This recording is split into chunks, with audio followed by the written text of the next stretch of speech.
Hello, everybody. Hello. I just wanted to say before we start, a little while before lockdown, my wife and I went to a magic show, and there was this teenage magician who kept doing the same trick over and over. Like he would disappear and then appear at the back of the room, come on stage, disappear again, appear at the back of the room, come on stage again, disappear.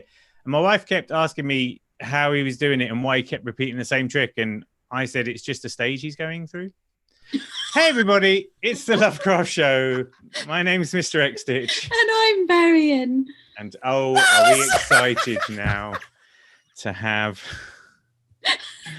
start on a high? What are we going with this? Like, is the guy out of breath? Like, what's happening? Like, Welcome to my world.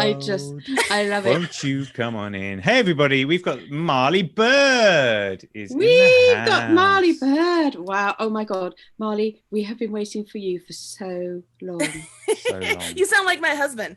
He's like, I'm always waiting on you. You're always late. No. But don't you always find, no disrespect, Jamie, to husbands around the world, but when the husbands always say this to the wives, it's actually the husbands that take the longest to get ready. No, I take a long time. Oh, do you? You don't get looking like this, like that. Like I wish. No, I'm just joking. No, I really do. I take forever. You know what it is? It's the curse of being like an optimist. I think I'm like, oh, I've got enough time to do that. I've got enough time to do that. And then I run out of time and I'm like, well, shoot. So yeah. On behalf of all the husbands of the world, I'd like to say that we do still love you though. Thank you. Oh, thank excellent. you. Oh, I'm just so excited. I can't even think straight. So, Marley, now that we've got you, oh my God, there's so many things we want to ask you. But okay. I mean, you are the busiest woman in the world. I don't know about that. I am pretty busy. I think it's my personality, you know. I just want to, like the optimist thing, you know. It's like, oh, I could do that, and then just making sure that everything I do comes together, and like my income pie is very complete, lots of colors coming in, and yeah, it's crazy. It's not for the faint of heart. No, it really isn't, because you know, what amazes me is every time I look up and I see you ping up on something, it's a make along, it's a pattern collection, it's a new yarn, I mean, so many make alongs and projects on a really regular basis. Those things take a lot of planning. And they're very difficult to do.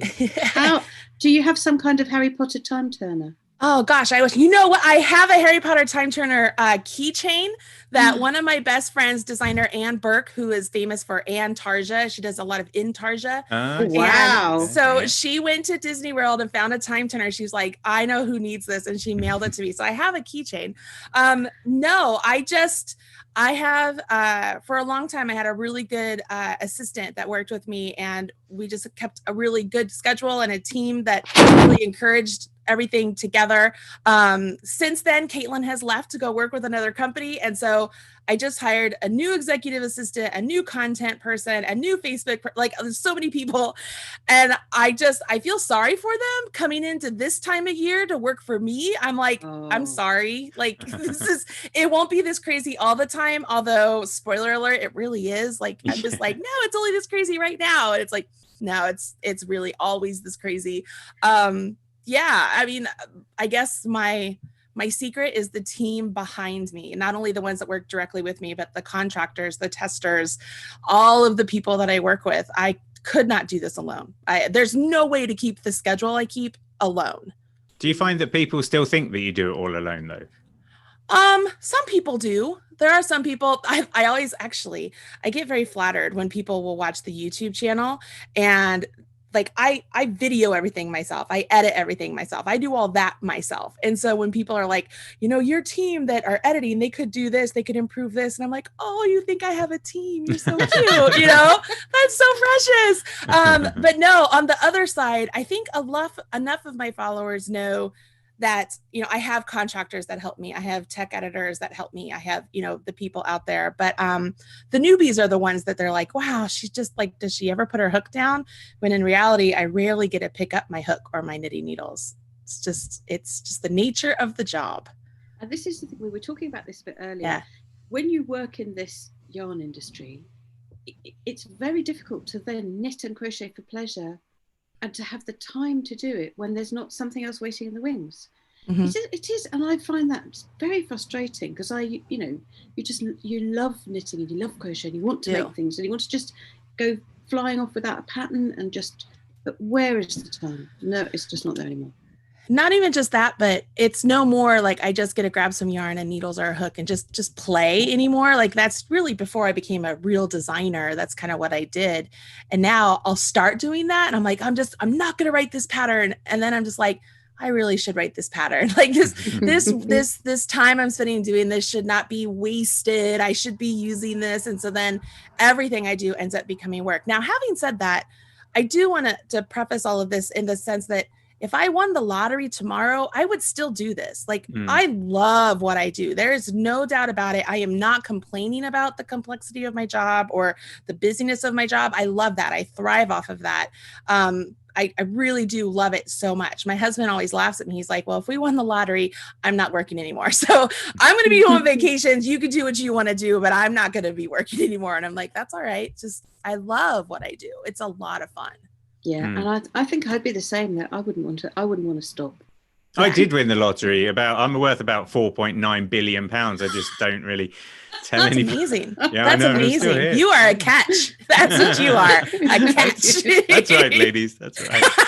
I have to tell you, Marley, you see that lovely jumper that that Jamie's wearing? His mum made that for him. Oh no, I'm going to talk about your lovely jumper in a minute. Yeah, Jamie's mum made that, and she's our most fervent favourite listener. That's awesome. Yeah. It's quite a first. I don't normally, well, I mean, a lot of the time we're just audio anyway, but I don't normally bust out the knitwear. But I thought it's the end of our first season. We've got you on. It's a jumper that my mum made, and it's also gunmetal grey, the colour of my soul. So therefore, it's perfect. I just thought I've got to wear it. I'm absolutely boiling in it, if I'm honest, but it looks good. It's hilarious. It looks really lovely on you. I actually wondered if you knit it.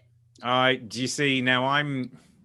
I don't do knitting or crochet. I'm very much a sort of I'm not. I'm not averse to it, but it's just circumstantial. I mean, as to allude to our earlier point, I'm so busy serving the world of contemporary embroidery as its kingpin that I don't even get any time to do any cross stitch. So, I just do like magazine editing as fun and stuff like that, or talking on here.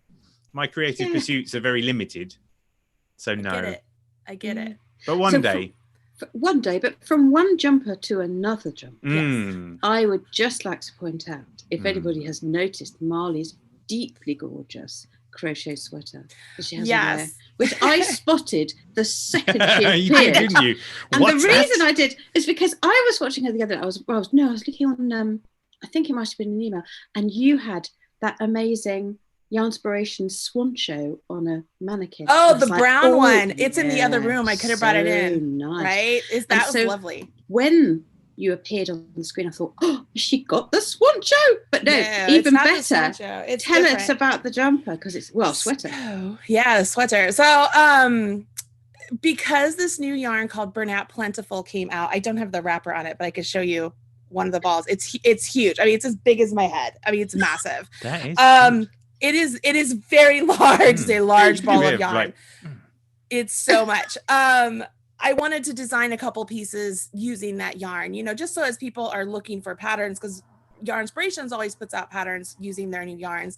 I wanted to have a couple myself. So I'm in the process of knitting one. My friend, tech editor, colleague, cohort in design, Robin Chichula, and I collaborated on this one, and she crocheted this one and sent it to me. And so it's one of those like popular cropped sweaters that you wear over top of like a tunic or a what is this called? A dress or whatever. So that's what it is. So I'll show you. Like it's so cool. I just love it so much. Like, so it has mosaic stitches because I love mosaic. Oh, me too. And then I'm tall, like I'm real tall. I'm 5'10". And so I like 3/4 length sleeves just because sleeves are never long enough for me. They just never are. And so it's like the perfect, comfortable little sweater. This pattern hopefully will be out the first week of October. We have people testing it right now, testing the pattern in other sizes. The beautiful thing with it is it takes one ball of yarn for all of the sizes. Now, having said that, it's 2 colors. You're like, wait a minute, how could it be 1 ball? So it's 1 ball of each color, but when you buy the 2 balls, you could get 2 sweaters. Does that make sense? Mm-hmm. Yes, because you could just reverse it, couldn't you? Yeah, you need the 2 balls for the color work, but you can get a full sweater with just one if you didn't want to even do the color work. You'd have a lot of yarn. But this is it. So this will be released the first week of October, and then whenever I get the knit version done, should I show you the? I'm no further than where I was, but it's the same concept. It's a crop sweater with some stranded work on the bottom, and I have stranded on the sleeves too. This one is actually long sleeve because I wanted something a little bit different. But yeah, that's what that is. And we talked about this earlier, but I think this is so important, especially in this day and age when we're all, counting the pennies because so many people have lost their jobs, and it's just a very tight time for everyone. Brilliant to get a jumper, a sweater out of one ball, and like you say, it's $20 for a sweater, and $20. A unique sweater that you'll have forever. Yeah, gorgeous. And it's super warm. Like I'm actually warm in the sweater. The other day I was doing a live and I just had a cowl on, like an infinity scarf, I guess is what they called it. And I was warm, but I wasn't like overly warm. But like right here in the sweat, like it's holding some heat in. So this is quite nice. You probably don't want it any longer than a cropped, because you'd be like, geez, I don't know if I'd ever wear it. It's hot. I think but it's anything with a halo tends to really bring the warmth in, because even if you made something with mohair when it's like a lace weight, that is very warm just with that sort of halo. Yeah, because they fill in that negative space that the lace creates, and so it insulates, it keeps things very warm. So the fact that this has acrylic and wool and I think a nylon in it, I think those are the three things in it. It's really nice. Sorry, what, Jamie? Go on. Sorry, newbie question time. So first of all, what's a swan show? Second of all, what's a halo? Okay, so here, let's grab this. Can you see how there's like almost like a fuzz to the yarn? Okay, so that's like, it's a halo. It's like if you were to look at it, it's sort of that like blur. Is that the thing that makes you nervous? Not high definition. It kind of blurs things out a little bit. Yeah. But you get a bit nervous around candles if you're wearing one of those kind of jumpers, right? You could. Yeah, absolutely. And it's a little bit tricky to knit and crochet with, because the halo, especially with this one, it's a little bit longer. It wants to stick to the stitch previous to it. So it makes pulling out difficult. And I mean, just as you're knitting along, you just have to be a little bit careful with it. Swancho, it's a poncho essentially with sleeves, with like some arms. So like if it were a poncho and then it just has like this little like nubbin of a sleeve for your hands to go out. They're very popular. They're actually very comfortable.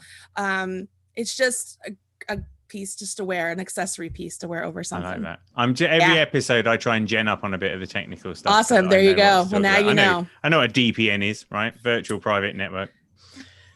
You know what though? Every episode I say to Jamie, what you need is a poncho. We have this every time. That's what you need. Maybe I need a swan show. Yeah, I know. Yeah. I have a poncho over there. Can you see the blue poncho over there? Very nice. That's actually, it's really very comfortable, and it's sort of asymmetrical. It's open on one side, so it's great. Like when you can fly, it's great when you're on the plane because you have some movement, but you're still nice and covered up and insulated and stuff. It's a wonderful piece. It's comfortable. You could hide a piece of cheese inside it without anybody noticing. A piece of cheese, yes. I think that's important. People are asking what the colorway is on your sweater. If you'd so this is the lavender fog on the top, and on the bottom is I forgot the color. It's the only one that's like super bright and red. All of a sudden I can't think. I'll think of the color. Hold on. I will look it up and I will let you know. So this is London Fog, and then I know what this one here is Mystic, and then the body of the knit one is Linen.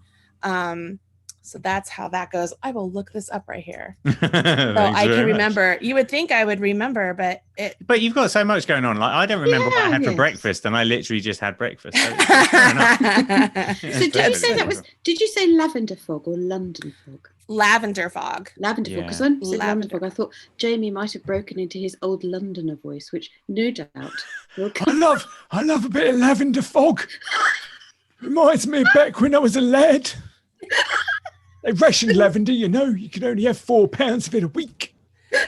We used to rub it in lard, make it go further.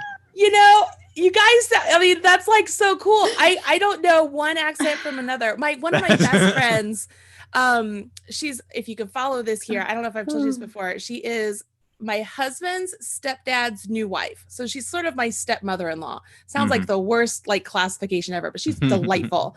But she's from Newcastle, England. Yeah. And so she has an accent. Her dad speaks Geordie. And so he comes out, he's saying something. I said, you're just talking gibberish. I have no idea what you're saying. Stop talking to me like that. Like even we don't fully understand. So he sent me a Geordie dictionary. He's like, next time we're together now, you'll know. And I'm like, I don't know what. I don't even know. Like, you can't put those two letters together. That's not a sound. So as long as you can say Hawaii, like Hawaii, Hawaii the lads, that's probably all you need really in Newcastle. Hawaii, Hawaii the lads. That'll be grand. I'm terrible at accents, so I'm not even going to try to embarrass myself with that. We have lots of them. Sometimes on the audio version, I like to pretend other people are in the room with us, like my old Cockney friend there. Yes, this is the thing. Jamie's got an accent for all occasions. Yeah. Sometimes we'll go to the supermarket and we'll spend like £50 and I'll go, oh my God, I only come in for a bag of sugar. Which is hilarious every time. That's awesome. All right. So the color is called blood orange. You would think I would have remembered that, but no, blood orange. So this is London, or you got me saying London fog, lavender fog, and blood orange. And the blood orange, it's like, if you look at the collection of those colors, it looks like it's this oddball color. And it's one of those that it's so stunning that you could see why they were like, we're just sticking this in because it's so pretty. The other ones are very kind of muted. I mean, even though they're colors, they're muted colors, sort of deep, rich colors. But the blood orange it's just gorgeous. Boom. That's the perfect. It's really great. So anyways, there's that. Love it. Now you know the colors. So how did you take us back to how the legend of Marley Bird began, if you would? Can you tell us your entire backstory? Sure. So gosh, where to start? Okay. So spin forward to, you don't have to start. I always say you don't have to start with there is a bright light in somebody's family. You can go past all of that. Got a degree, blah, blah, blah. I always wanted to learn to crochet. I used to watch my grandmother crochet whenever we'd go to Colorado to visit, because I grew up for a time in Kansas. And we'd go to Colorado. I'd see my grandmother crocheting on this blanket at night. And I was like, I want to learn to do that. She's like, someday, honey, someday when you get older. So fast forward, I think I was 20 years old. I brought her up to college and I was showing her around. I had just switched colleges. And I said, Grandma, the bingo parlors aren't open. I don't know what else to do. Why don't you show me how to crochet? So we went to that world famous yarn store called Walmart, and I picked up a skein of Red Heart yarn and a boy crochet hook, went home, and she taught me how to do what was the single crochet, but it actually was the slip stitch.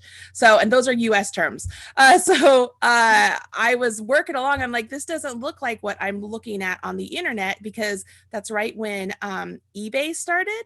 And I mean, we're going way back in time. I'm old. So eBay had started. I got on eBay. I was looking up like anything I could find regarding crochet. And so I had bought a bunch of crochet booklets for like needle arts, something or other. I don't even know.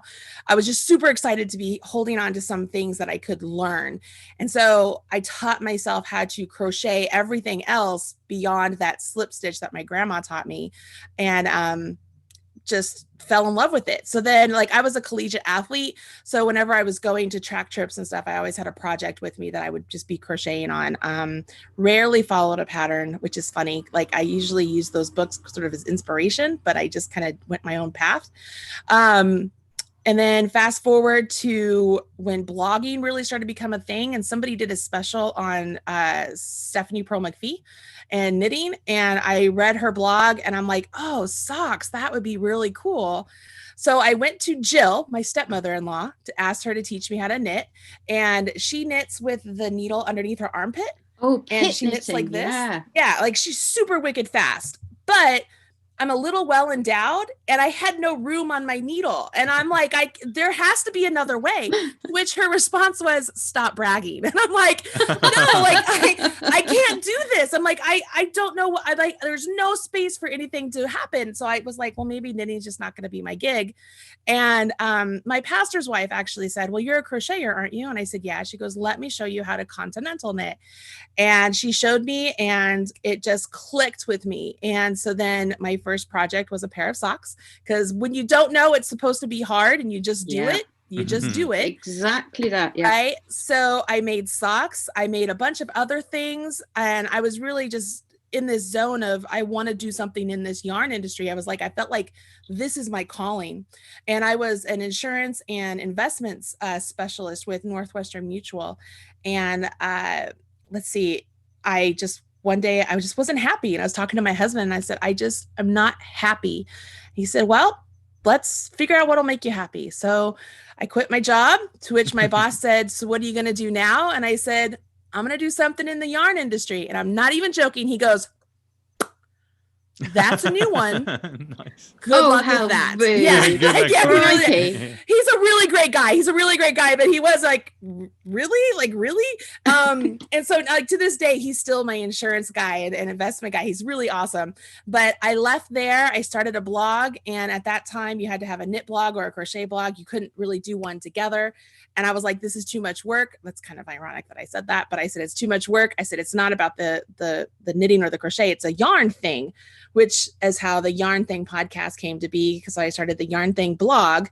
A woman responded, you're really funny. You should do a podcast. So I Googled, I actually asked Jeeves. Do you remember Jeeves? Brilliant. Yeah. Oh, yeah. So I asked Jeeves, what is a podcast?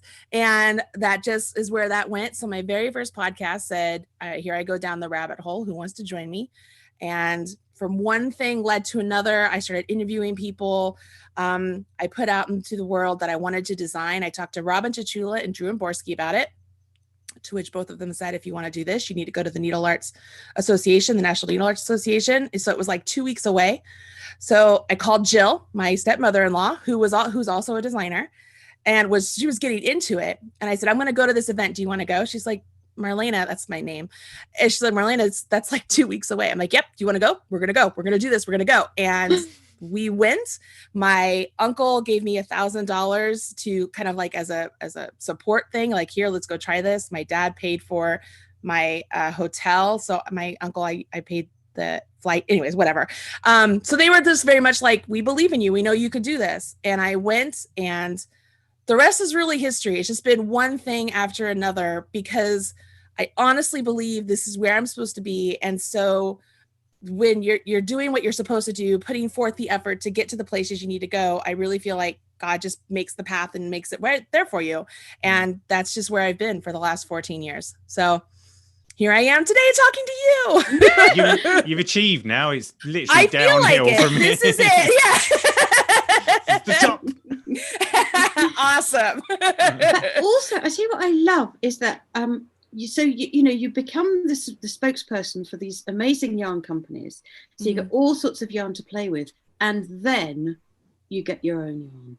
Yeah. So tell us about Chic Chic, because that is just the most gorgeous stuff. Thank you. So before Yarnspirations purchased Red Heart, I was the spokesperson for Red Heart Yarns, and it was that relationship is really special to me. It was really great working with a wonderful group of people, and their plan was always to be like, okay, we're going to walk you through and grow your social media name as big as what your designer name is to the businesses. Does that make sense? Like, because it was like two different worlds, and I was trying to bridge that gap. And so they took me on knowing that my social media reach wasn't as big as other people's, but they're like, you have the name behind you. We're going to grow with you. So their plan was always to eventually have a yarn line. And so 3 years into the 5 years, they were like, all right, it's time. And so they're like, what do you want to see in a yarn? I said, well, okay, so let's think about the consumer. A lot of the big box store consumers are afraid of wool. So, because they think it's scratchy, they think it's going to itch, they think it's like yucky. So I'm like, the first thing you do when you go into a store, you see a new yarn, you usually will grab it, right? And you like put it against your face or your neck. And you're like, what does this feel like? So I needed to be something that was soft because I wanted a wool. So that led me to a merino wool. It's like, okay, great. And if I do it super wash, then they wouldn't be fearful of accidentally felting it. So I was trying to take away the fear from what the buyer would be or have, and at the same time, give them that softness, that luxurious feeling that they would appreciate. So that's where we came up with the washable merino wool. And then I put together colors that I noticed were all over the place when I was at different events. Like, you would go by booths and they would be very muted, very neutral and natural colors. And then you go by a booth and it was like super bright in your face. So I said, I really kind of wanted to have both. So you'll notice there are, I think, 9 shades of really neutrals, and then everything else is very big color. And that was so that you can mix and match them together, but it really brought in both worlds. And it explains my personality perfectly, because that's where I am. Like, I love color. Color is amazing, but I wear a lot of muted. I wear a lot of black. And so having those 2 colors together, or those 2 hues, shades, those ranges, was important to me. So, the original working name was Marley's Merino, and then it transferred into Chic Sheep, which is hard to say. So Chic Sheep by Marley Bird, in 24 different colors. It hit the stores. It hit Joann's stores, actually, was the Joann's and Hobby Lobby picked it up. And now it's only available at yarnspirations.com, because a lot of these big box stores, they don't think wool sells. And so they don't want to put it in the stores. So for whatever it is, it's $10 for a ball of yarn, 186 yards. It's a nice yarn, at a good price. It's interesting. People who are very much, yarn store yarn customers, right? Like I am too. So I'm not dissing that at all, but they recognize the value. But then there's the big box store where they're like, oh man, that doesn't look like it's very much yarn. So you kind of have to educate of, hey, $10 for 100% washable merino yarn is a really good price. Like, this is a great price. And it's great yarn. It's really, really great to work with. I love working with it. So yeah, that's how Chic Sheep came to be. That's gorgeous too. And I love it. I mean, Thanks. I'm an absolute, it's very similar here actually. In the UK, you get lots of people who are very passionate about natural fibres, and they love wool, and they all of that. And then you get an awful lot of people who are sort of acrylic all the way. And so they love those sort of acrylic, easy wash, easy care yarns, and they're a bit nervous with the natural fibres and things. But actually, we're seeing a lot more sort of crossovers now. So people, a lot of wool and acrylic blends and cotton and wool blends, and they're brilliant because you get the best of all those worlds. Absolutely. I mean, I like acrylic yarn. I like all yarn. I mean, all yarn has its place. And I mean, there's lots of, I don't know how to go into all this. Like, there's economic reasons, like one person might only buy one yarn versus another yarn. And I often think to myself, for people who are yarn snobs, who have the luxury of being able to afford more expensive yarn, more natural fibers, I said, okay, you do that not only because the yarn is really luxurious and lovely, but you enjoy working with it. You love this art that you're creating. Why would you begrudge somebody else who also has that love of that art and that craft, but they can't afford what you're getting? They can afford this. We have to provide something for them too, because they have that love that you have also. So don't shame them for that. That's the most infuriating thing that I ever feel when I'm talking to people who are quote unquote yarn snobs. Cause I'm like, you know what? That's just not fair to say that. I mean, that's how I feel. Yeah, and actually, I was something we were talking about the other day, is that very often, designers will design a sweater or something in a hand-dyed, absolutely beautiful yarn that might be merino wool and silk or whatever, but it can cost hundreds of dollars, hundreds of pounds to make one sweater. Yeah, and so what I always feel, we need to find ways of subbing in. Actually, educating people on how to sub yarn is a good thing. But also, designers need to be thinking about the customers and the makers and thinking, right, well, I'm going to make something that's accessible for everybody. So it's got however many skill levels and a yarn that's really affordable, to give them that beautiful pleasure of creating something that they want to wear. Yeah. I mean, it's nice as designers to put out there like that pièce de résistance, right? It's like, look what you could make, but it's unlikely a lot of people will make that. I made a sweater. I used to be the creative director for Bijou Basin Ranch yak yarn, a luxury yak fiber. It was beautiful, beautiful yarn. And I made a sweater. It was $400 to make this sweater, and it was the first time I ever steeked a sweater. So not only am I designing a sweater, it's $400, and then I'm steeking it, and I was like, I've never done this before. Steeking 100% yak. I've just got to translate for Jamie. Right? Yeah, well, sorry, what? That sounds really dodgy. Yak and cormo. You cut your knitting on purpose to create a cardigan. So I made it in the round, cut it on purpose to make it a card. It's beautiful. It's a beautiful piece. But I mean, I was like, I have balls of steel here, man. I'm like, well, we're gonna do this, you know. And yeah, we know that not a lot of people are going to make that piece in that yarn, but we wanted to showcase it and look what you can make. And so I feel like that's what a lot of designers can do as well. There's always that, you know, here's this really amazing piece of what you could do, and then here's one that's a lot more affordable. Speaking of substituting yarns and stuff, not to give, like, I make no money off of this, but Clara Parks, her book of Knitter's Book of Yarn, I tell everybody they need to own that book, whether you're a knitter or a crocheter, because you can educate yourself and be a more responsible yarn buyer, no matter what kind of yarn store you go into, because it helps you understand the reason behind all the different yarns, and it just makes you a better knitter, better crocheter. It's a fantastic book. Yeah. Now I was aware of the bijou basin fibers. Yeah. I did a bit, and so I found out a few facts about yaks. Okay, if you will permit me. I was going to do a yak quiz, but I was like, no, that's a bit much. But but it turns out that yaks are the highest dwelling mammal in the world, where on average they live at 18,000 feet above sea level, but can actually live up to 23,000 feet above sea level. Wow. Male yaks can be up to 6.5 feet high and weigh up to 2,200 pounds, which is 2 tons in whatever side of the pond you're talking. Females generally about a third of the size, turns out.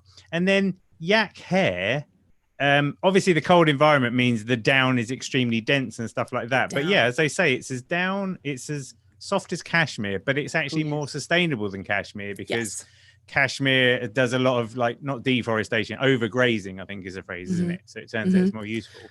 Yeah, so they comb the down from the tummies of the yaks. It's lovely. Yeah, it's the down itself, it's like a cloud when you're holding it. So the hair of a yak, like the Tibetans, where we bought a lot of our yak down, they thought we were crazy wanting the down, because the hair is what they use for like their rugs and their outerwear and stuff. It's very dense and warm, but the down is very soft, and it's a short staple length.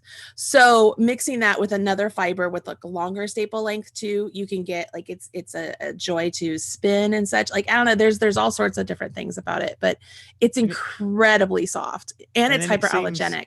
And then it seems that the downside is that each yak can only produce 1 kilo of fiber per year, which is the same amount that a tiny Angora bunny can produce. Right. It's not very much, but they don't have to kill the yak to get the fiber. So that's true. That's a big Do they plus. have to kill the rabbits?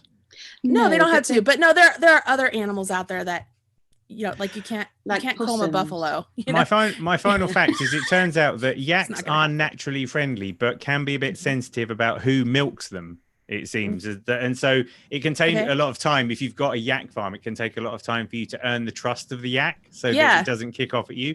But it turns out that one useful way to soothe them is actually to play episodes of the LoveCrafts Show, which you can also subscribe to on Apple Podcasts and Spotify. Thank you very much. That was the perfect plug.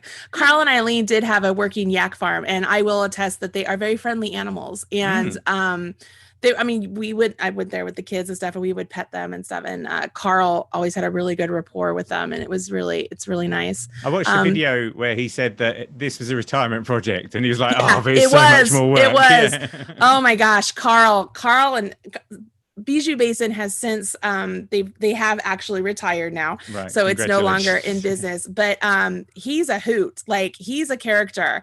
But yeah, it was their retirement business. And then one day they were getting that fluff, the down, and they were like, I wonder what we could do with this. And then they actually met Buffalo Wool Company, and they helped them, and it's just a whole story. Like that's an amazing story back end of that. But yeah, yak is, if I were to say what my favorite fiber, like a yak and bamboo blend yarn with the yak down, is hands down my favorite. That's so beautiful.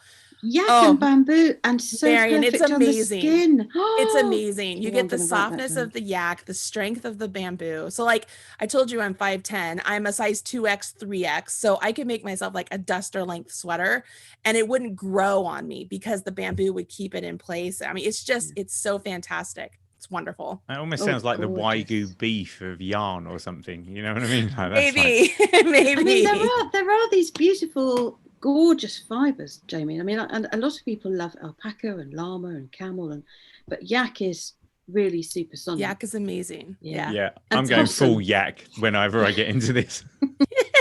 It's very warm. It's very warm. You see, you've got to keep warm in the Himalayas. You know, they're up there in the snow. They need a bit of, hollow fibers. Yeah, it is very warm. I want to just show you this because another thing we need to discuss is your teaching. Because here, I'm just showing you this is my Judy's Magic cast on. Look at that sock, as learnt by me watching your video, which was amazing. You changed her life. It did change my life. And I think actually the day after, because I did that the day after we spoke to you ages ago. And I was like, the next day, I was like, oh my God, everybody, look, Marley, Judy's Magic cast on. I was so excited. But that's funny. So you have this great gazillion episodes on YouTube where you're teaching the world how to knit and crochet. Yeah. And your videos are so easy to follow that, you feel like you're just chatting it through with a friend and you're learning a new skill. So what brought in the teaching? Where did that start? Oh, goodness. I think unbeknownst to me, I feel like I'm a natural teacher. I never expected it to be that way. But when I quit my job, so we're going to go back to when I quit my job, I originally had thought to myself, maybe I'll open a yarn shop. And a yarn shop had just opened in my neighborhood. So I went in there and the owner was generous to give me some time and just was very frank with me about how much time it took her to do what she did. She knew I had 3 small children. She's like, I honestly don't believe you should open a yarn shop. Why don't you come and teach here with me? And let's kind of, see how that goes. And so that's how I literally just jumped into teaching. I just started teaching at the yarn shop and I fell in love with it. I found that if I took patterns or techniques or whatever and just broke them down stitch by stitch or like step by step in a way that you could relate to, people liked it. And so people kept telling me I was a pretty good teacher. And I met Benjamin Levisay, who's the owner of XRX and Stitches Expos. And I met him on a bus. And I was cheeky enough to say, I'm a really good teacher. You should hire me. And he was like, oh, all right, lady. And later on, he ran into me at the Bijou Basin booth and Carl said, she's a really good teacher. You should hire her. And so he's like, all right, let's give her a shot. And then I started teaching for Stitches I think I taught there 8 or 9 years. Wow. And then this last year I actually stepped back so that way I could coach my son's track team here in Indiana. So, cause I was, as I said, a collegiate athlete. I was a thrower. I was a shot put and discus thrower. And I had promised my son, both of my sons play football. I'm kind of double tracking here, but I promised my son that when he got to high school, I would not travel as much and I would be there for his football games. And so in doing so, the team contacted me and asked me if I would be interested in coaching also. And again, I just try and listen to what's going on around me. And I'm like, okay, well, I've already was going to step back. Now here's this opportunity to spend more time with my kids doing something that I love. So I'm going to do that too. So I'm not teaching externally anymore, but I'm doing this here. And, regarding the YouTube channel, I think it's either been 5 or 6 years ago, I realized I kind of had to have a pivot in my business model. I talked to you earlier about, just making sure all my income pies are all different areas. And essentially what happened was I was not very diverse. And at one point in time, I was nearly broke. And I had $25,000 out there that would eventually be coming in. But the way the industry worked, you didn't get paid until something was published. And I was like, this is not good. And I talked to my friend Mikey over at the Crochet Crowd. And I talked to a jewelry designer named Jill Wiseman. And both of them were like, you should really look into a YouTube channel. And so I worked with a producer at the time who also does the Very Pink Knits oh my channel. Goodness, I love her. Yeah. So Stacey Perry's production company, not hers, but the one she works with, I started working with them to do just crochet videos because Stacey did the knitting. I was doing just crochet. And in the process of signing up to do the crochet ones, I contacted all the different yarn companies that I'm getting ready to do this YouTube channel. Could I get some yarn support? They said, great. And so I sent in my order, to which I got a phone call from Red Heart. Hey, Marley, this is Bobby. This is a lot of yarn. What are you doing? So I explained to Bobby what I was doing. And she said, that's amazing. Would you ever be interested in doing that for a yarn company? I said, well, of course I'd be interested. Well, at the time they had Mikey from the Crochet Crowd doing their crochet videos. So they needed knitting videos. So remember, I was only doing crochet. So if I signed on, I had to figure out how to do the knitting on my own. So because that's the person I am, I decided, all right, I'll figure it out. Well, in the meantime, Mikey left Red Heart to go to Yarnspiration. So then Red Heart's, well, we have Marley, let's have her do crochet too. So then I jumped in, I was doing crochet and knitting for Red Heart, took all the money I made that year and built my own studio in the basement, to which my husband was like, we are bleeding money. What is happening? Like, he's freaking out. And I said, okay, I've been doing this, 9 years at that point in time. And I said, I've never really invested into myself. This is the first chance I've gotten to do it. I'm reinvesting, and not to be cliche or anything, but I was like, if I build it, they'll come back. Like I need them to come back. And it's a good thing I did, because it was from there that I got the Red Heart contract as a spokesperson and so on and so forth. So when I got onto YouTube, I really just tried to bring what I did in the classroom, learning from Stitches, learning from Knit Knack, that was the name of the store, and whatnot, and just bring it to the computer and just try and connect with people. And I hope that people liked me. I try and make sure that I teach, the correct words on things, the correct way to do things without it being intimidating. Like, no, you can't do that. But I want, here's what you do. Here's why you're doing it. Because that's really what I needed when I was learning. It was like, don't just tell me what to do. I need to understand, why am I doing this? And how is this going to help me later on as I do another project? And so I've gotten some feedback, oh, you talk too much, you do this. And I'm just like, hey, my normal comment to that is, there's a lot of teachers here on YouTube. Hopefully you find one that works for you. Have a nice time. You know what I mean? I'm just not the teacher for you. But there are other people who appreciate the fact that I do explain. And I try not to over explain or just talk to hear myself talk. I really am just trying to make better knitters and crocheters in general, and not just knitters and crocheters who can only follow my instructions, but can follow all instructions across all of the different patterns out there. Does that answer your question? Slightly. Yes. You have to shepherd people through, don't you? When people are learning a new skill, it can be quite a painful process. Yes. And so I'm the same. You have a duty of care to go, look, this sucks, and this is a reason why we're doing it, because in the end you'll be grateful for it. Absolutely. I get a feeling that with you, you've got a very supportive family, and there's people on the YouTube chat who are saying God bless your husband, and also what a natural teacher you are, what a legend you are, how nice you are, what a difference you made to their lives. Wow, that makes me feel great. Yeah, there's a lot of love for you in the YouTube right now. But no, I get the feeling that when people know you and they see that you're on a mission, then it's all they can do to just give you the energy to do that and step back. Yeah. It's funny you mentioned that. So just a couple of days ago, I learned about this personality test called the Enneagram, ENNEAGRAM. And so you answer all these questions and it spits out of, here's the type of person you are. And I'm a number 3. So if any of you want to look it up, what number 3 is, it's called the Achiever. Uh-huh. That's 100% me. Like you listen to and I'm just like, my daughter was listening to it. She goes, oh, look, that's Marley Bird. And I was like, dude, you're so right. Like it's exactly what I am. And it's very much of, I'm on a mission to be successful, to be the best. Everything I do, it's a game. I want to win. It's my nature. It's how I've always been. I want to be the best at what I do. And I am 100% in it, which God bless my husband for real, because he allows me to do that. And there are times he's like, hey, am I going to see you this week? Don't forget about us. But that's just who I am. I am 100% going for it.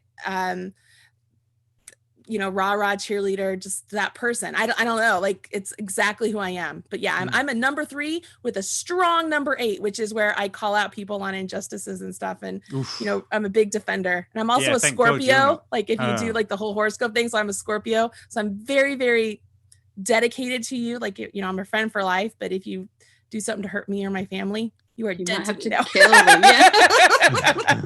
No, I'm very full of, I'm full of emotion. I'm one of those people too that like if I get really upset about something, like I cry. So I'm that girl that's like, oh, she's always crying. It's like, no, I have so many emotions inside. They have to release somewhere, and they always come out in tears. And it's just always happens that way, which is frustrating. But you know, it is what it is. This is who I am. Take it or leave it. I'm pretty awesome, I think. So Seems hopefully like you'll people take are it. taking it. Yeah, right, yeah. We think you're pretty awesome Well, too. I was Thank just going to you. do a little shout out of some of the comments that we've had Sure, in the room, yeah, if you go don't on. mind. I feel like you probably know some of these people. Chris Lopez has got an awful Oh, lot of Chris, love for she you. is my number one fan. Chris Lopez is. She She's says you're a natural amazing. teacher. Thea Stewart is on here saying it's great to hear you being interviewed for a change because you're already Oh, that's interviewed. nice. That's very true. Where was the other one? There's Kalua Fernandez. Just thanks you for teaching her to knit. Oh, Plain and that's simple. awesome. Probably one of That's a myriad of lovely. people. We've got people from Denmark. We've got people from the States. Apparently, Kimberly says you're completely relatable. Oh, good. And Sarah Dunning I really says, try to be, so that's good. and Sarah Dunning says you're her go-to teacher in all things knit or crochet. That makes me feel special. Now look, the tears are going to come. See, There you're we trying go. to make me. That's I mean, it is just one of those incredibly unique talents to be able to teach and to be able to convey something as complicated, frankly, as knitting and crochet. You know, it's a real gift. It's a gorgeous you. thing to be able to do. Thank you. And then on top of that, you've been a podcast host for what, 477 episodes now as well, or something? It's been a lot. Before, I bet you were like the third podcast out there or something. I weren't was you? the first crochet podcast on iTunes Fantastic. way back in the day. Yeah, I mean, that's where it started. And so it's weird because, you know, I transitioned from a podcast to a video podcast because it just made sense to me to transfer it over to the audience where I really was spending a lot of time. And it's always been sort of a, what's the word I'm looking for? Selfish reason to do with podcasts, because I got to interview people that I wanted to meet. So I got to interview. Right. Yeah. Right. So yeah, like it very much was a very selfish thing. It was like, I want to interview this person. How can I do that? Oh, I could do it on the podcast. So then I get to learn about these people that I admire, and the world gets to essentially be a fly on the wall.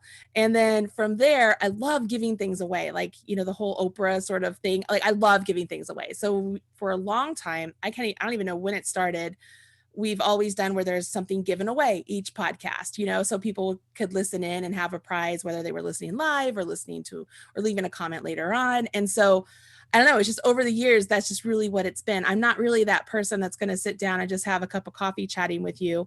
Now, that's not to say that might not happen in the future with the podcast. I don't know. Like right now, I'm sort of, the week before last, I was like, okay, I'm going on a break for the podcast until December for the podcast part. Now that's not to say I'm not going to come back and jump in live on YouTube whenever, just to chit chat or whatnot. I just needed a break away from the rigid schedule of it. Again, because my assistant left, and it was like, something's got to give. And so that was what had to give. But the podcast thing, I've been doing it a long time. It's quite fascinating. I did a little podcast for a while back in 2011, I want to say. Did like 25 episodes. It was called Stitching and Junk. I don't think you can find it now, which is probably for the best. But it's fascinating to have, you know, been involved then, and you could sort of see there was a bit of a surge of it. But now, and I mean, certainly since COVID and all that sort of stuff, it's gone gangbusters, hasn't it? It's quite incredible. Yeah.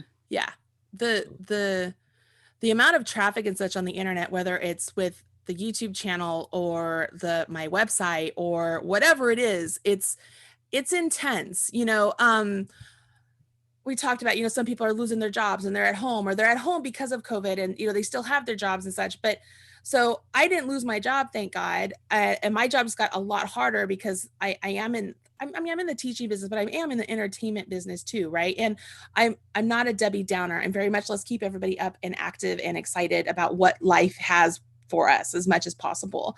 So my job got harder because it just felt like there was that need. There was that need for me to be online to say, okay, the world feels like it's burning in a fire, but hey, we're here.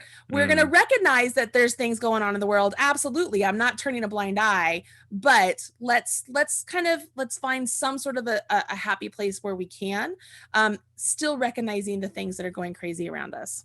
I don't know. It seems like, I mean, again, it's funny how it ties back, doesn't it? Because your degree is in speech communication. Yeah. And here you are, almost, you're teaching, you're doing all this production and all those sorts of things. And you're this voice of like positivity and we've talked about this on so many episodes, haven't we? The connection between like positive states of mind and the production of things with your hands and all those sorts of things. It's like you're very, what's the word? Like a gathering together of all these elements. Yeah. My mom, when I told her I was going to be a speech communication major, she was like, "What are you going to do with that?" Like, she was very furious. So now I was like, "Mom, I made it."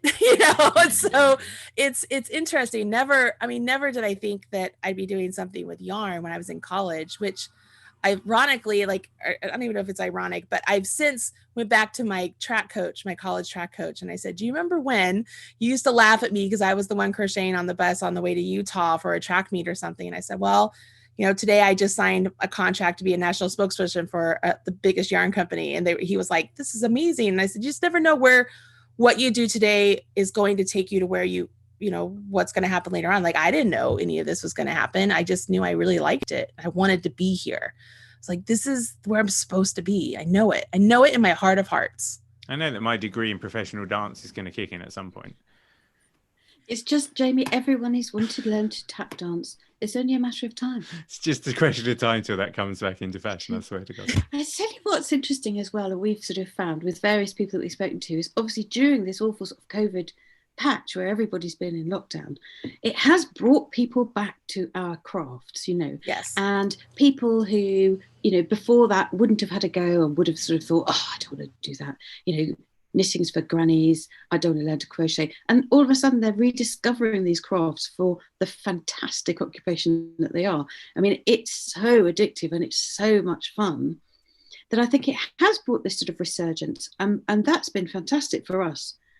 Yes. Definitely, like for the cross stitchers with Jamie. I mean, you must have had lots of people sort of engaging with the cross stitch, Jamie. And Marley, you must have had new people coming onto the lots podcast and stuff. Yeah. Well, like, my number one video on YouTube is a beginner crochet, kind of a beginner crochet blanket. It's you essentially learn to crochet and you make a blanket, and it's going like gangbusters. My learn to knit videos with my mom that are amazing. They're hilarious. If you ever get a chance to watch them, she's a hoot. She's so funny, and she looks younger than me. Yes, please don't leave a comment with that because it makes me feel awful. She gets a kick out of it, but I'm like, really? But those are going like crazy because they're eager to learn. But yeah, you're absolutely right. There's this huge resurgence. You go to the store here and the stock in the yarn is really low, and it's not because they're not trying to restock. It's just that the yarn just flies off the shelves. It's just amazing. And I think colour plays a great part in that as well. It's very exciting when you see a wall of yarn because of all the colour. And so it becomes really exciting. That really brightens up your day. If you're feeling a bit grim, the colour, at least all the yarn colours are very cheering, aren't they? Very positive. Yes. Were you always a maker? When you were really little, did you used to make loads of stuff? Yes. So because of Facebook, I've reconnected with some of my elementary friends, and they reminded me that in like first and second grade, I used to have a skein of rainbow red heart yarn, and I would finger knit like long scarves at recess because I thought it was the coolest thing. I made a lot of friendship bracelets. Growing up, I used to go to garage sales. Do you guys have garage sales out there? Mm-hmm. And I'd buy puzzles. And so usually there's always a couple pieces missing in the puzzle. So I would use the puzzle pieces and I would hot glue those to earring backs into barrettes and then I would sell those at craft fairs. So you would have like a set of like these really colorful pieces of puzzles that were barrettes and earrings. Writing that down. Sometimes I know, right? Sometimes I would use like puff paint or sparkle paint to like make them something. I mean, I've always been very creative in that side of stuff. I've just always loved it. When I used to babysit, I used to make my own board games. Like I would buy like poster board and make a game of some sort with like cards, and I would take that to wherever I was babysitting so we could play a new game to them. It's so interesting to like think back of that stuff where it was just like, it's just what I did. And then now where I am here, it's I don't know, it's amazing. Do you ever go back? Go on, sorry, Mary. Go on. Oh no, go on, Jamie. Jamie, you go. No, I was just going to say, like, there seems like there's a sort of throughput as well. You know, I take satisfaction in the fact that maybe I can't do any cross stitch at the moment, but I produce a magazine once a quarter. So there's a new thing and a new thing and a new thing. And I mean, I guess with the amount of individual things you're producing, be it patterns or podcasts or whatever, you get that same thing as well. Do you find that you don't spend a lot of time going backwards? Yeah, like I like that there's a finish line with something and I move to the next and I move to the next and I move to the next. I don't do a lot of backwards. I like being able to continue moving forward, learning more things. Like I'm going through this, and on top of everything I'm doing right now, I'm going through this entire course of how to better my internet presence, funny enough, and do things differently. Like, you know, I mean, I don't know. I feel like I'm always pivoting. About every 5 years, I have to pivot in some way to stay relevant. Do you also then have to trust your creative instincts? Because I often find that as I'm getting towards the end of a particular project, the idea for another project is starting to creep around the corner or whatever. And I guess a lot of the time you learn to just go with that instinct more, right? Yes. Oh, absolutely. And my husband is very balanced. He's a very balanced individual. He's a Libra. You know, everything is very balanced and whatnot. And so I like to throw ideas off of him, and he usually will wrangle me in, like, okay, this is good. You need to be patient with what you're doing right here. You know, don't move on to that next. Now, I'm not saying I always listen to him, but I do just bounce him off of him a little bit. But yeah, like that's where I am. So what's on the horizon now? What's coming around the curve now? What's coming up? One of the million things. Okay. Well, where are we? We're in September. So what do I have coming on? Well, right now I'm doing the Joanne Stitch Along. So it's a stitch along for 6 weeks. So there's videos for that on my YouTube channel. I'm working on 2 books with Leisure Arts right now. I have a knit along, crochet along that will happen the first week of November for Yarnspirations for mittens and gloves, or not gloves, mittens. We're doing 3, I'm going to call them hand warmers, 3-in-1 hand warmers. So it's one pattern. You can make it 3 different ways. Then I have the Turkey Trot, which is over Thanksgiving Day weekend. I had the Turkey Trot once, but I wasn't going to mention that. It was very unsightly. Yeah, so we're going to do the Turkey Trot. So it'll start the Wednesday before Thanksgiving and it ends the Monday after Thanksgiving. And in that time frame, I have special Black Friday, Cyber Monday stuff happening, exclusive limited edition products that I've worked with my best friend from Erin Lane Bags to put together. So I'll have that stuff going. And then over the month of December, I do 24 days of Quickies with Marley Bird and friends. And it's essentially each day people can come to my website and you'll see who the new designer is that is offering a free pattern. So last year we had 1 crochet pattern and 1 knit pattern each day. This year we'll have 2 crochet patterns and 1 knit pattern each day. So you'll come to it'll be the same page every day. You'll come over, it'll say like, oh, Brianna Kay is today's crochet designer. And like Heart Hook Home is the other crochet designer, and Marley Bird. And so you'll click there, it'll take you to their page, which will give you the free pattern and a free PDF download for that one day. So the idea there is, look, it's 24 days until Christmas. Everybody is frantically trying to crochet and knit things. Here are some quick patterns that we have that are our gift to you, that if you want to make them, they'd be great gifts for you to make, that you can make them for the holidays. So it's a great co-opetition event with all of my fellow colleagues, you know, because we're all in competition for everybody's time and whatnot. But you'll find that a lot of crochet designers especially will collaborate quite a bit. And there's not really, it's competition, but you're collaborating. So you're anyways, yeah. I mean, those are all of the things that I can think of. Oh, and the stocking stuffer event, the end of October. Stocking stuffer. Yeah, at the end of October. That is also, there's a limited edition bag that's going to be there, but that is Caitlin, my old assistant, is coming back, and she is connected with a lot of different companies. These are great stocking stuffers for knitters and crocheters. It's a one-day sort of podcast that we show, like, here's this, and then most of them give either a coupon code or a free prize of. So it's a great way for you to add to your list of what's available. I think that's everything. Then you best. Well, that it's January. It's a whole nother ball of wax. Like, who knows what's going to happen. This is our most important season. That's the thing. It's just perfect knitting weather. and It crochet is. weather, perfect yarn weather. Yes. It must be perfect stitching weather, Jamie. It's the summer when there's gin and stitching. I think that's the Oh, combination, really. really? Yeah, I reckon so. Sit out in a hammock, do some stitching, fall asleep because you drank too much gin. Perfect. That's what you want, Sounds right? good to me. Sounds I like a wanted- great day. It is. That's how we roll. That's why I don't get much work done, is to keep falling asleep drunk. I wanted to pivot slightly myself. Sure. The X jet, which is my corporate jet that flies around the world, I've come to pick you up and take you out for dinner in the place that you used to live a couple of years ago. Okay. We'll call it somewhere in Colorado. Yes. Should we go to Helga's on East Exposito Avenue for a bit of German, or should we try out Aroma of Brazil in East Iliff Avenue?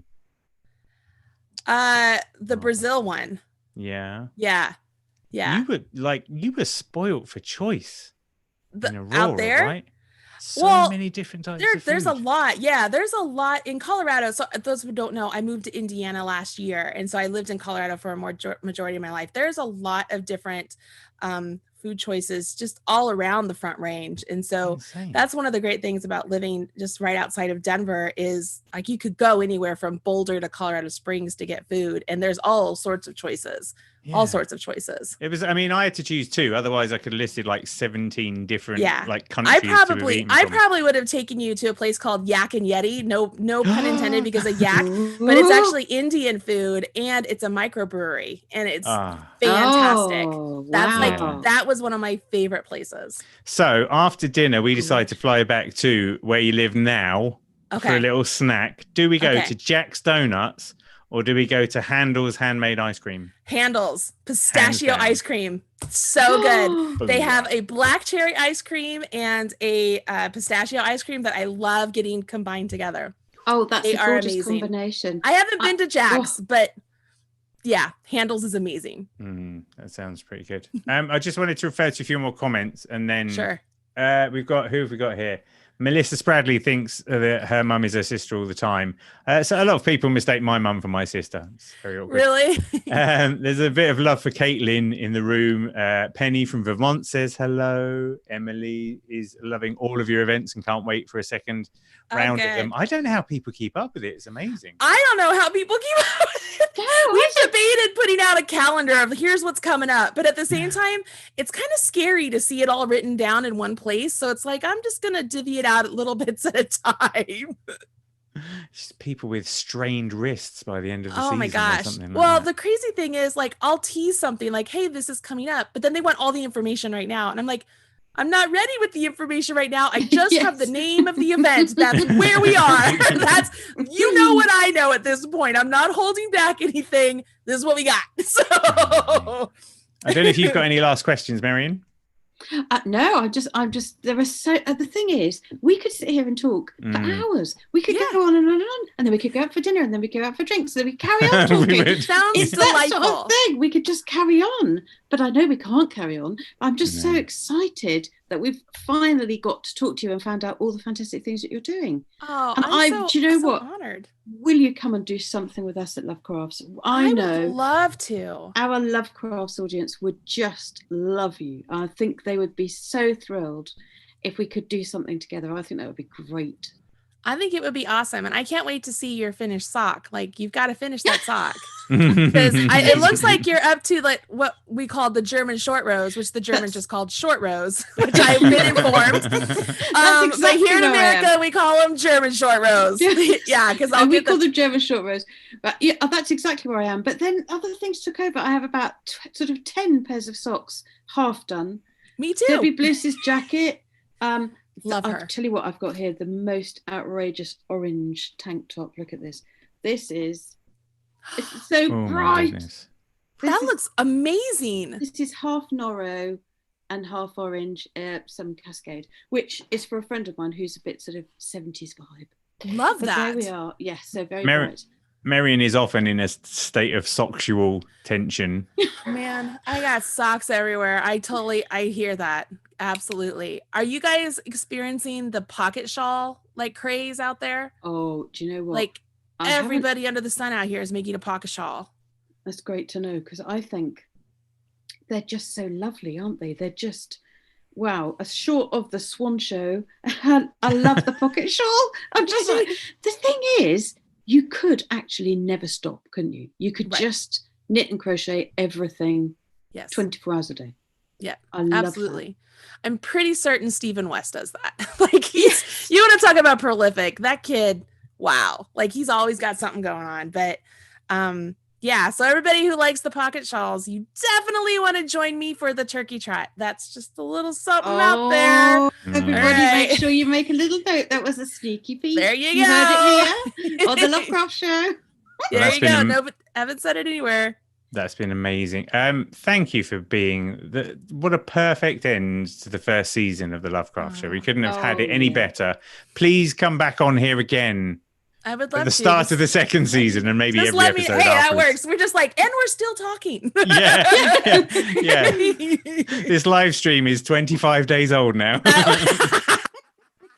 Hey, listen, you're joking, but it could happen. It could. That would be hilarious. I'll bring the donuts next time. It's been so nice. The ice cream would melt. So thank you so much. Absolutely. It's been a blast, hasn't it, Marion? Oh, it's been so exciting. I'm buzzing for days now. I think she's going to have to go for a little run around the garden, aren't you, or something? Oh, I will. I'm going to have to. Yeah, I'm going to have to do something. I'm going to have to go through all my stash now and think, oh, what else? I'm going to make that jumper that Marley's got on. That's what I'm going to do the minute it comes out. Yeah, I love it. I wish I had like a yarn that I could suggest, because I know you guys don't have Joanne out there and they don't deliver internationally, but I have no idea what to suggest. Do you know what? I'm in a very fortunate position working for this little lovely yarn company called LoveCrafts, because it's like working in the biggest sweet shop in the world.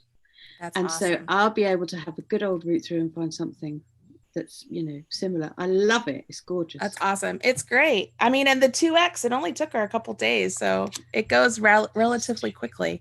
People are quite excited about it. Big hook. It's it's very warm. It's very comfortable, you guys. Like, it's very comfortable. I wasn't sure about it at first because I'm not really into crop tops, but it hits at the perfect part of my body. But there's this lovely crochet designer called Anna Nikipirovich, really talented woman. And she's like us. She is, she's a rounded lady. But she always says to me, crop tops, why are you not wearing crop things? And they're just perfect. Yeah. If they hit right at your waist, like right at the end, right where my body goes, whoop, it's like, yeah, this is cute. It's very cute. Even my husband, I put it on for him. He was like, wow, that's really nice. I said, well, thank you, babe. Thank you so much. So, and I do have stuff. I had somebody mention, in the Marley's Minions Facebook group, she's like, everything I see is all crochet. I'm like, I have lots of knit stuff too. Like I have a striped knit sweater that's coming out. I have a garter stitch knit sweater coming out. I have a lot of knitting stuff coming out too. So, because I am by crafty. So that's it. I thought it was by yarnual, but you're right. You're by crafty. By crafty. I am by crafty. Nice. By crafty or by stitchable. By stitchable. I absolutely love it. Do you know, I remember when LoveCrafts first began, it was just Love Knitting, and then we had Love Crochet, and then it all became LoveCrafts. But I remember, so like 6-7 years ago, the two things never came close together. You just didn't mix up knitting and crochet. Now it's a world of knitting them together and mixing those crafts up. It's brilliant. Yep. It's amazing. You'd find there are a lot of by crafty people out there who have felt like they've had to, you're only a crocheter, you're only a knitter. But I've always been like it's a yarn thing. I'm like, it's not about whether I knit or crochet with it. It's purely the yarn. Like the yarn is mesmerizing to me. I mean, I went to a store yesterday just for one ball of yarn. I walked out with 15. Like it's a true problem. And I'm not even joking. Like that's the truth. Like it's a problem. It is a problem. It's especially when you steal them, right? Maybe. Sure. We're not telling anybody that one.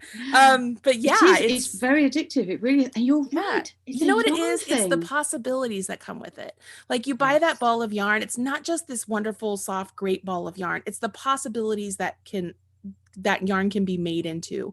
And I think especially right now, we all need that, what can be, that what can we create, what can we make beautiful? And the yarn really just drives that home. So purchasing the yarn itself is its own hobby, but then the whole idea and aspiration of what is this going to be, and then actually getting to make it, and then actually getting to wear it and do it all over again. That gets me going. That rows my boat, man. I love it. Yeah. It's a yarn thing. I think that's a yarn perfect place. A perfect place to end. It's a yarn. I think you're thing. right. I think you're right. Marley, That's been you epic, are Marley. Honestly, a legend. thank you so much. Thank you. You're welcome. You're welcome. Thanks, guys. So in conclusion, as is our way, my name is Mr. X Stitch. And I'm Marion.